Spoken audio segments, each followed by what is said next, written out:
We are really greatly honored today to have with us Washington Mayor Adrian Fenty and Chancellor Rhee, the dynamic team that has garnered much national attention for their efforts to turn around the D.C. school system.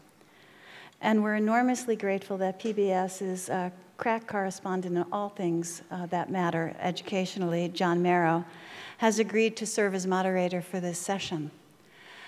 The biographical materials for all of our guests are in your conference materials, and I'm not really even going to try to summarize them. First of all, I couldn't do justice to their tremendous accomplishments. And second of all, I bet you we all feel like we know them, because we have all spent so much time watching their efforts to turn around this city's school system, which for so many years had failed so many of its children. And they're really making some progress. A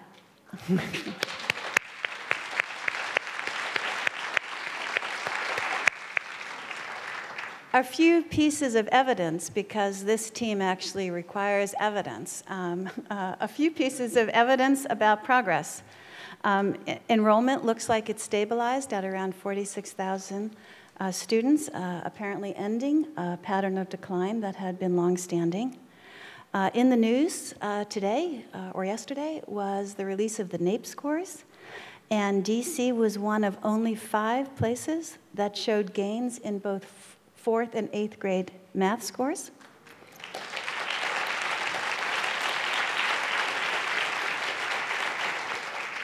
To put some of that in a historical perspective, over the last 17 years, so since 1992, D.C. 4th graders have improved on their math NAEP scores by 26 points. 19 of those 26 occurred on the watch of this administration. And the story is similar in 8th grade math, with 26% of the gain coming during the time that the mayor and the chancellor have been in office. While there's been significant progress, there's still a lot of work to be done. D.C. remains below the national average in math NAEP scores. It's at the very bottom of the state comparisons. And even with all that progress, more than 80% of the 4th and 8th graders score at or below basic level. So while there is really great signs of progress and hope, there is still much more to do, and the mayor and the chancellor are committed to doing it. The story to date has been chronicled by John Series on the NewsHour, and it's a real privilege to listen in on the next chapter of that journey here this afternoon. I know we're in for a fascinating conversation. Please join me in welcoming Mayor Fenty, Chancellor Rhee, and John Merrow.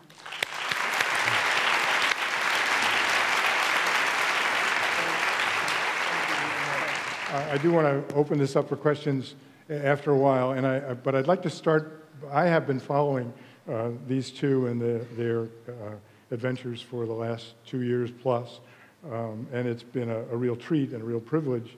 And maybe people don't know how this started.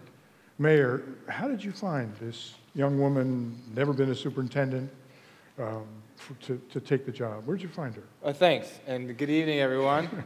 It's a great question. Let me welcome everybody to Washington, D.C. We're excited to have you, and we're excited to be part of this conference and education reform in general.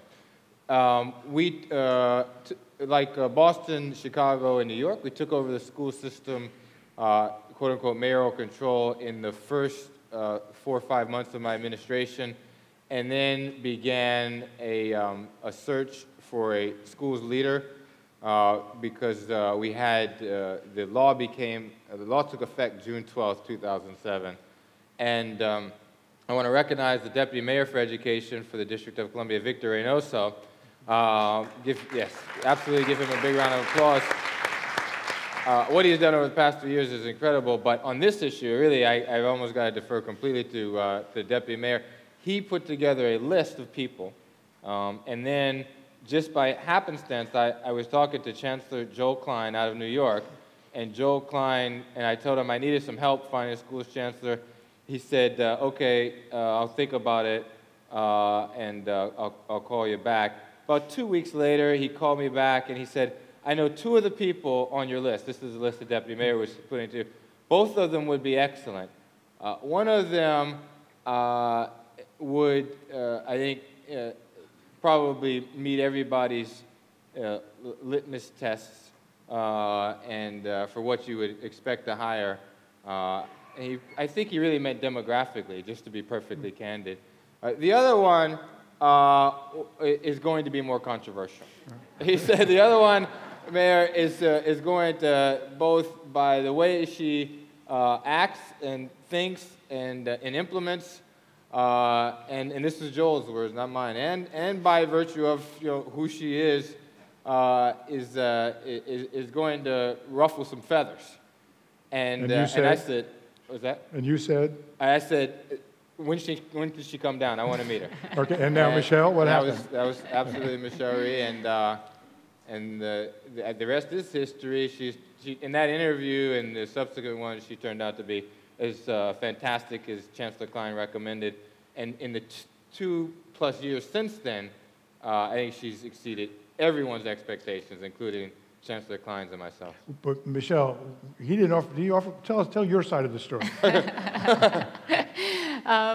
Well, it did start actually with the deputy mayor and also other people in this room.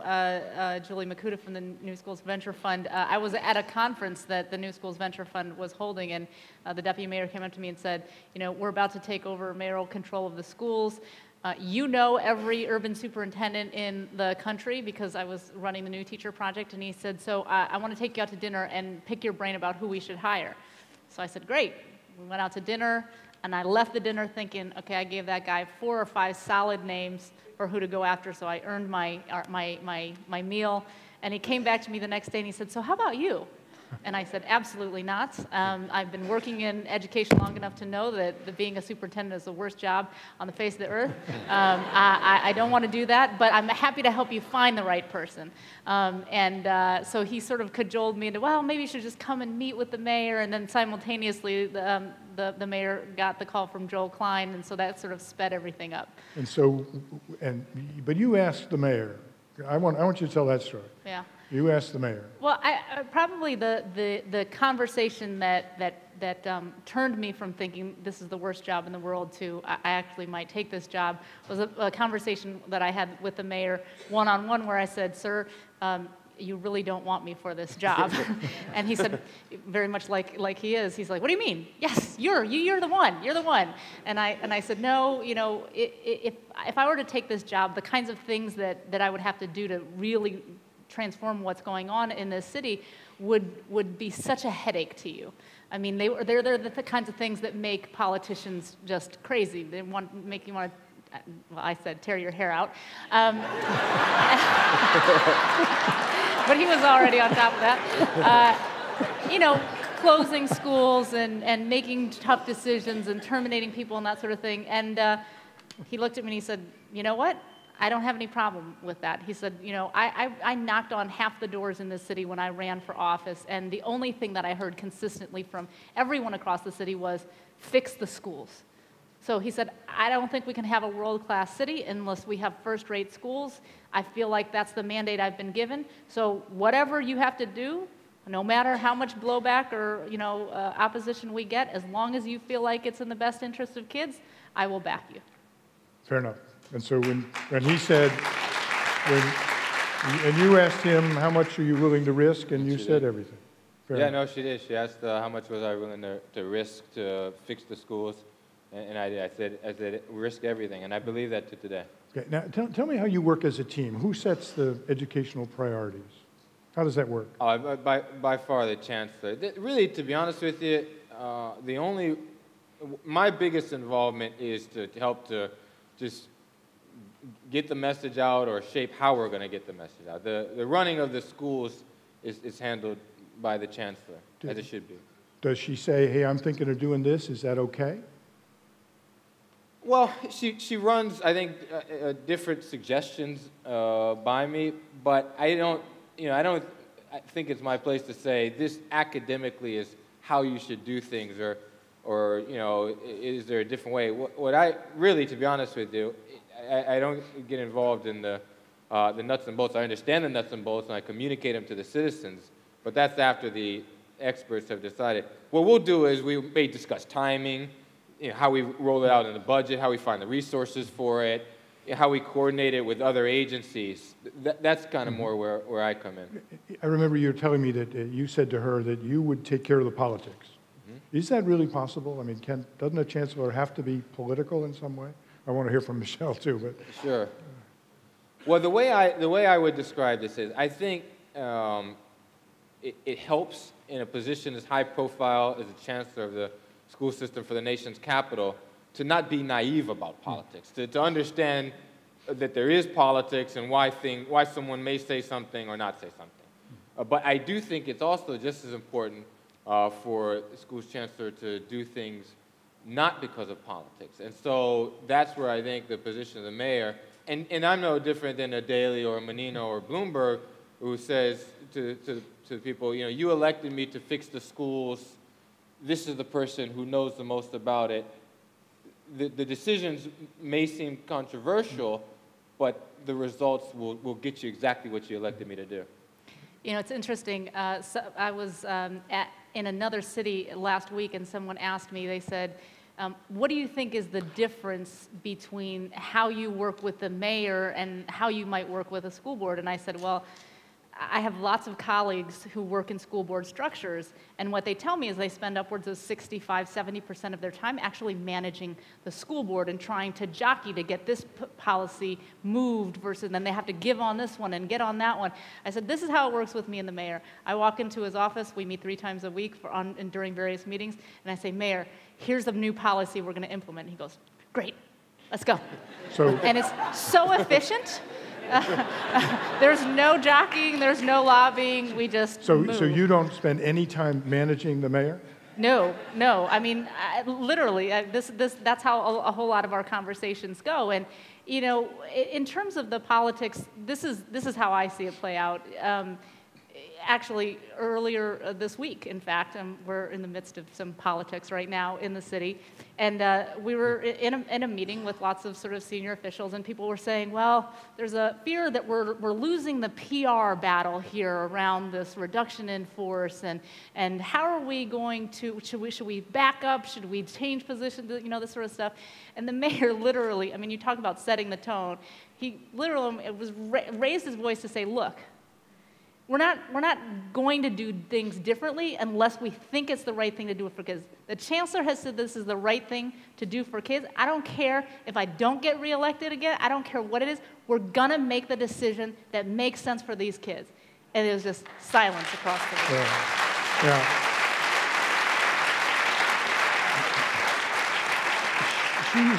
She's made some controversial decisions. Have there been any that have given you a little nervous stomach? No, there haven't. And this may just be born out of being a lifelong resident of Washington, D.C. and someone who's seen every single failure up close to the school system.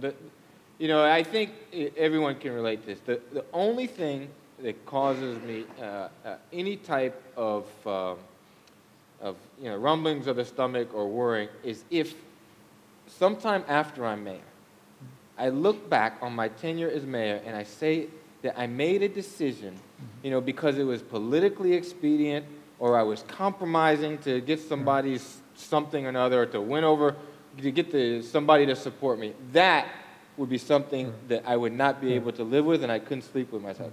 If I make a decision because it's in the best interest of the kids and because the academic experts recommend it, I feel like no matter when my tenure as mayor is over, I will be able to live my life knowing I did everything possible to fix the school system while I was in control. Now,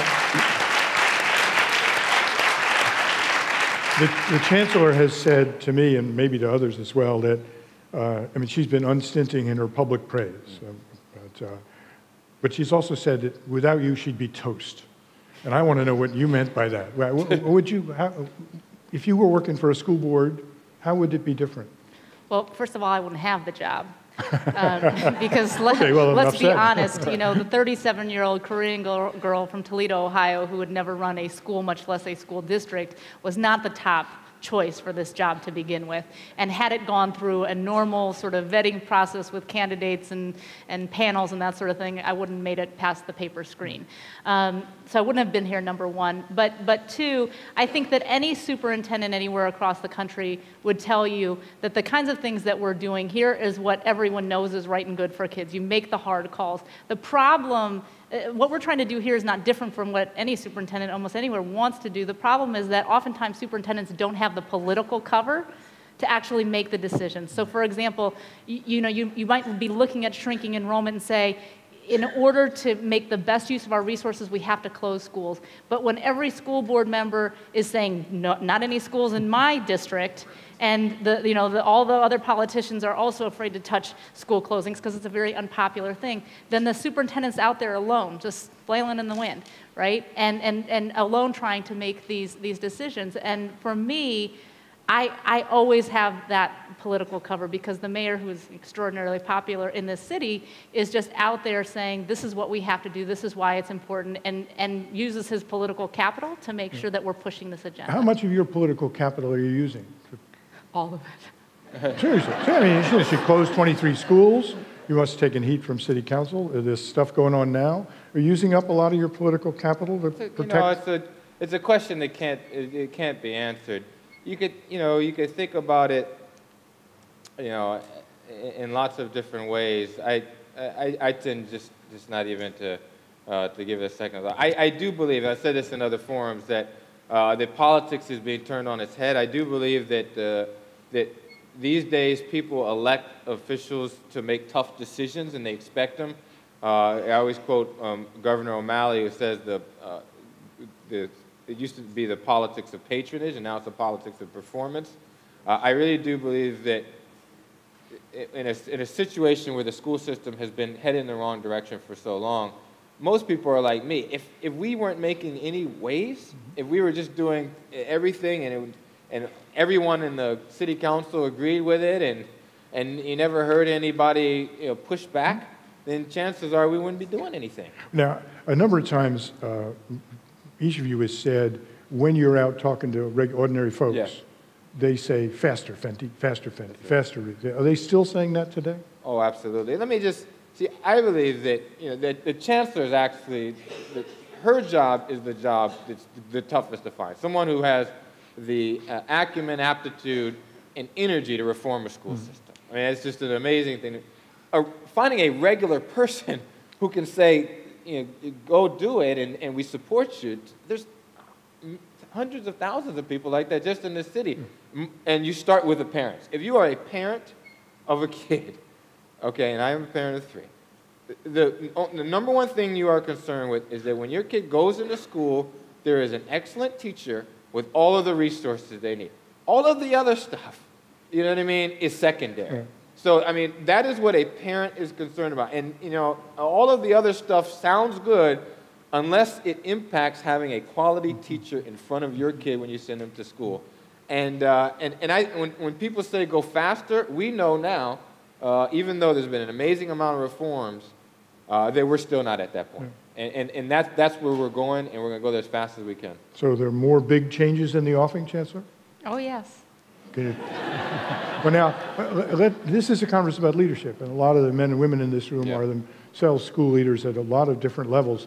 You have rotated out, or whatever, there's probably some other way to say it, school principals, gotten rid of school principals. How do you make those decisions?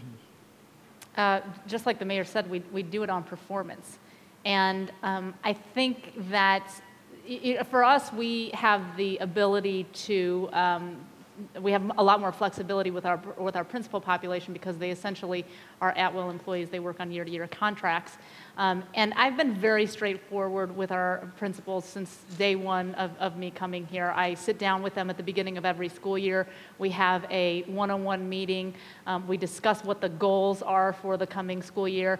And I say, what are you willing to guarantee me in terms of results? And they know what that means is that they're going to put a number out there, and they know that if they don't hit that number at the end of the day, that they can't feel bad about it. They just know that that means that they might not be there the following year. And so it's actually a pretty easy dynamic that we've set up with people, where they know what the expectation is, they know what the goal is, and they know that if they don't meet that goal, there's a high likelihood that they won't return. But I want to expand on that. There's, in one of the pieces we did, we were at Coolidge High School, and I asked the principal about going in to talk to the chancellor. And he was quite candid. He said, you know, she wanted me to set a target. I thought I'd go in and set a pretty low target so it'd make it easy to set, easy to get. I don't know why he was so candid, but he was.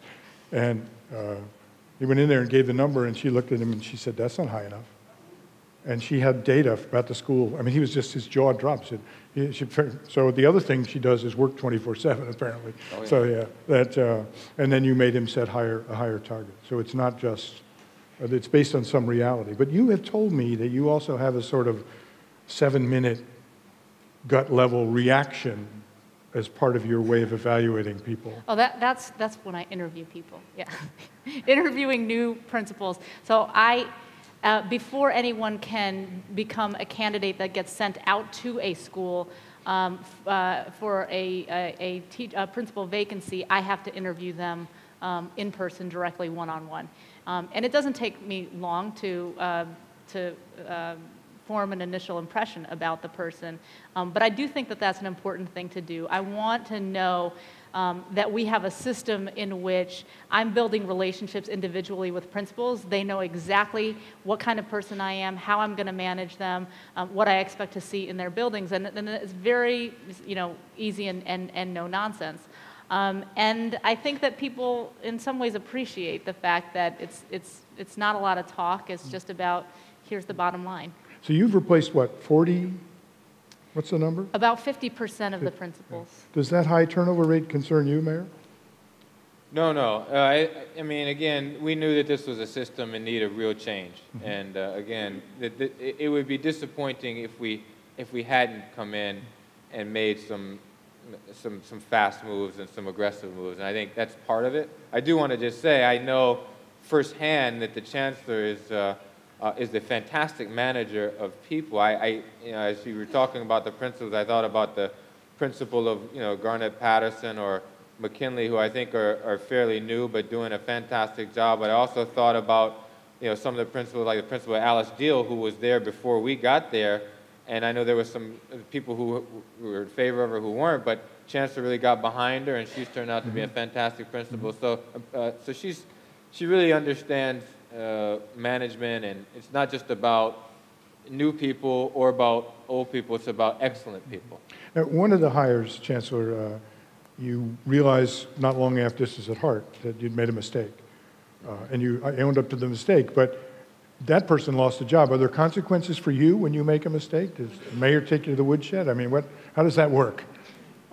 Well, at the end of the day, I think that if we don't perform and if we don't move the school system forward fast enough, then he should absolutely separate me from the district. Yeah. Oh, okay. But I mean, that's, to be honest, I was thinking of that when you were talking with the Chancellor. I mean, to me, that's an A manager, someone who, you're going to hire people who don't work out. I have hired agency directors who didn't work out, which is an even higher level position.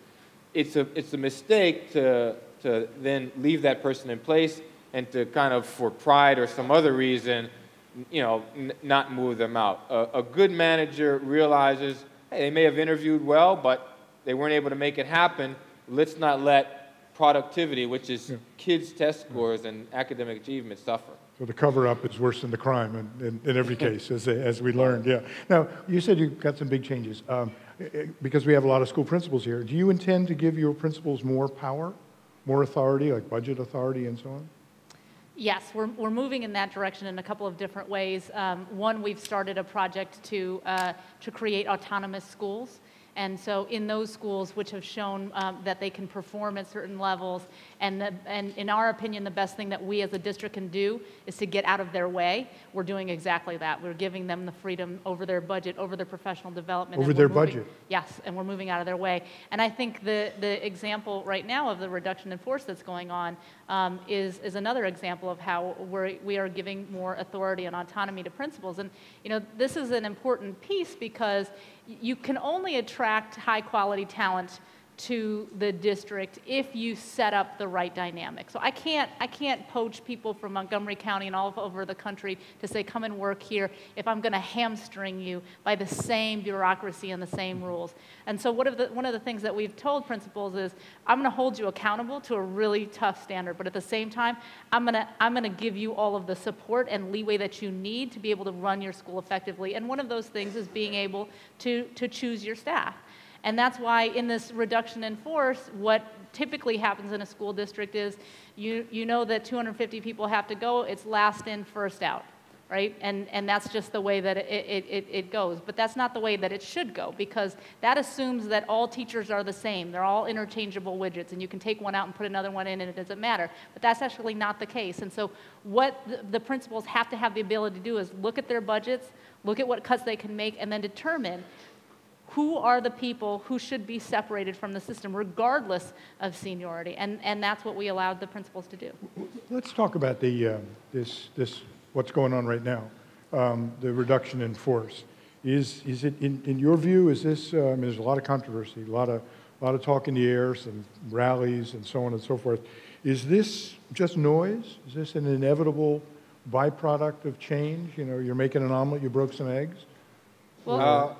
I mean, the short answer is, in general, there is going to be pushback. There's no question about it. And, you know, in scale, I think, you know, although there's obviously real lives affected here, in scale, this is a small percentage of the workforce, and I think, as the Chancellor can explain better than anyone, it's been done in a way that impacts people's lives, but most importantly, doesn't impact education. Does not impact? I hear stories of class disruption, teachers, you know, classrooms losing teachers and that sort of thing. So I want to comment on this because I think it's important. First, you know, we had to separate with a little over 200 teachers. And I think it's interesting at how much noise this has caused, because school districts across the country had to cut their budgets in a massive way and lay off teachers. And, you know, I'm pretty sure that Trumpka, who's the head of the AFL-CIO, did not show up at every rally or every district where 200 teachers were let go. The reason why it's caused such turmoil here is because we did not do it by strict seniority. And that goes against what, you know, the unions are used to and what makes sense to them, but it doesn't make sense to kids, and so that's why we're moving in this direction. And so, you know, the problem is of sort of what the hype that's being created around it is that a lot of it is indeed hype. So I'm going to just give you one example. I was doing a TV interview, and the newscaster said, well, you know, you're saying that it's not causing, you know, really bad disruptions, but let me just show you this clip. And it was a high school girl, and she said, I was taking French 3, and they fired my French teacher, and they stuck me in Spanish 1. What am I supposed to do in Spanish 1? And I'm looking at this thinking, I can't believe this happened. So I go back to my office, and I'm screaming at my staff, like, what? This was not supposed to happen. They are assuring me, Chancellor, this did not happen. We know. We looked at every single one of those forms. I said, pull the clip up, find the kid, show me her schedule now. So they did. And it turned out that they found the actual child. They said, at this school, no French teachers were even fired. Here's her schedule. She's still in French 3. It turned out that she was being coached by an adult who was saying, say this on TV, it'll have a really big impact. And it sure did, because everybody was asking us about it. But the thing is that it wasn't reality. And so a lot of this is being trumped up in a way that's making it seem to be a lot more than it actually really is. Well, let's get the conspiracy theory out on the table.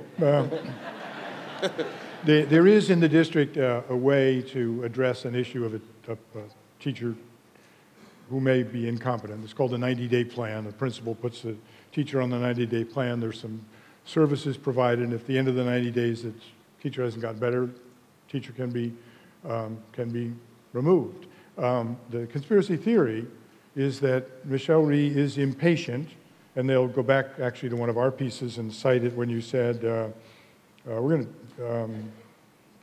I'm a rule breaker, I bend the rules, if the rules are in my way, I bend the rules, and that sort of thing. And they're saying she's bending the rules, that what you did this summer was overhire And then school starts, and you have to lose some teachers. But because you overhired, you have a surplus, and then you can, since you're not doing seniority, the principals can go and they can say, aha, we have to riff some people I've always wanted to get rid of. Or this teacher's been ineffective, but et cetera.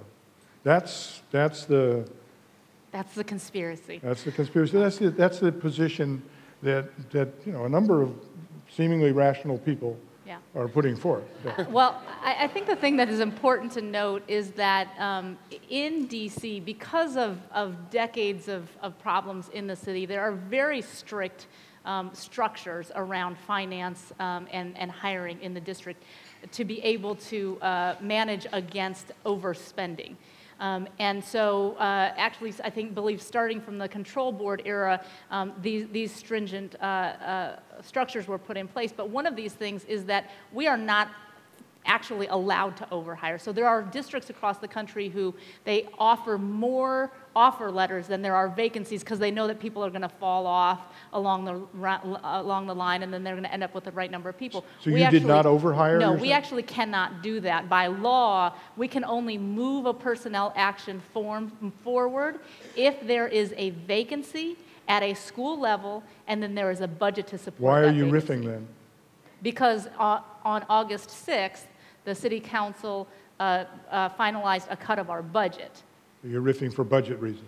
Yes, we are riffing for budget reasons. This is a reduction in force. So this is the other thing that I think is important is people said, well, if some of these people were not so good, then why didn't you follow the 90-day plan? This is not, these are not terminations that occurred because of performance. These are terminations that were a result of a budget reduction that we had to take. Now, as we were taking that budget reduction, did we want to take quality and the value that someone adds to a school into account? Absolutely. That's how every other organization in this country operates, is that you don't just make decisions based on last in, first out. You have to look at what value are these people adding to the organization. I asked some teachers about I spent part of yesterday with some of the teachers who've been riffed. And I said, what's the big deal? People are being laid off in my business, in the auto industry. How are you any different? And one of them said, I'll tell you the difference. The difference is when those auto workers are laid off, the management doesn't diss them, doesn't disrespect them. And then they said the mayor and the chancellor have talked about we were deadwood, we were not necessary. I should give you a chance to respond to that charge. It's just one person talking, but that was her feeling, was that it wasn't a layoff. She didn't have a sense that it was a budget, that it was you were singling them out because you decided they weren't good. That's absolutely not the case. And in fact, we have been very public about the fact that in some cases, we had to let go of new teachers who didn't have the opportunity to prove themselves.